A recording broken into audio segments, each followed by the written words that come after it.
Shalom. Aujourd'hui, c'est un épisode assez spécial de The Quick Purpose et je suis très contente parce que c'est l'avant-dernier épisode de The Quick Purpose. Je vais vous donner plus de détails au dernier épisode qui sera le dimanche prochain, mais aujourd'hui, j'aimerais vous parler du bilan, le bilan spirituel de notre fin d'année.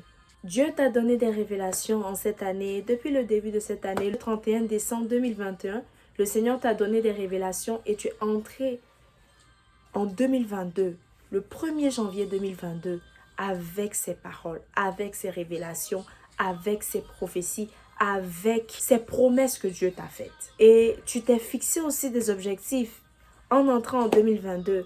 Mais est-ce que à la fin de cette année, tu peux affirmer que tu as atteint tes objectifs spirituels, tes objectifs financiers, tes objectifs sur le plan familial, tes objectifs professionnels, tes objectifs scolaires, etc. Est-ce que tu as atteint tes objectifs? Et surtout tes objectifs spirituels. Est-ce que tu as arrivé à prier le nombre d'heures que tu t'étais fixé? Ou qu'est-ce qui est arrivé? Et pourquoi c'est arrivé? Et si tu as pu, gloire à Dieu. Mais il s'agira pour toi, en cette fin d'année, de faire un bilan. Un bilan de ta vie, de la vie que tu as menée toute cette année 2022. De ce que tu as fait, de ce que tu as réalisé, ce que tu n'as pas réalisé. De ce que tu as pu faire, des objectifs que tu as pu honorer et des objectifs que tu n'as pas pu réaliser. Je t'invite à le faire parce que la Bible dit dans le livre d'Ecclésiaste 7, verset 8, « Mieux vaut la fin d'une chose que son commencement. » Peut-être que tu as mal commencé l'année 2022, mais je prends cette opportunité pour te dire que la fin de cette année sera meilleure pour toi si tu fais ton bilan. Si tu t'assois et tu réalises que oui, cette année, ça a marché sur tel plan, ça n'a pas marché ici, ça a marché parce que, ça n'a pas marché parce que, ça va marcher. Tout va aller pour le mieux.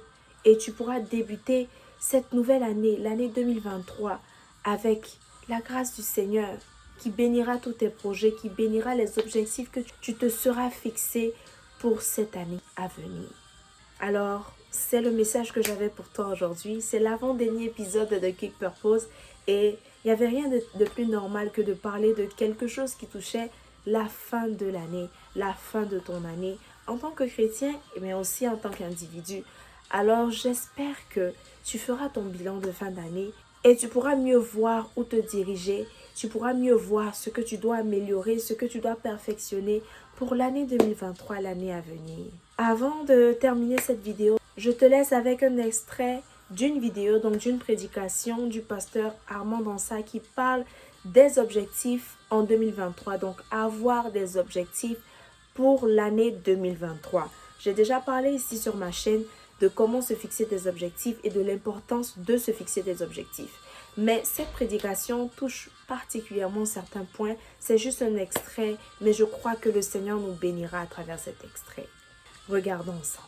On a des objectifs à atteindre et dans tous les domaines de nos vies. Le premier, c'est spirituel. Le deuxième, c'est physique. Le troisième, c'est mental. Le quatrième, c'est émotionnel. Le cinquième, c'est financier. Le sixième, c'est relationnel. Le septième, c'est professionnel. Quand on parle d'objectifs, c'est pas une histoire de dire on est venu faire des cours de développement personnel. Non, c'est une responsabilité spirituelle. Et cette responsabilité-là t'incombe. Si tu n'as pas d'objectif, tu vas accomplir les objectifs des autres. Et ça va heurter ta vie. Et quand tu n'as pas d'objectif, quand tu ne définis pas d'objectif dans ta vie et pour ta vie, c'est là où tu réagis à la vie. Tu ne vis pas.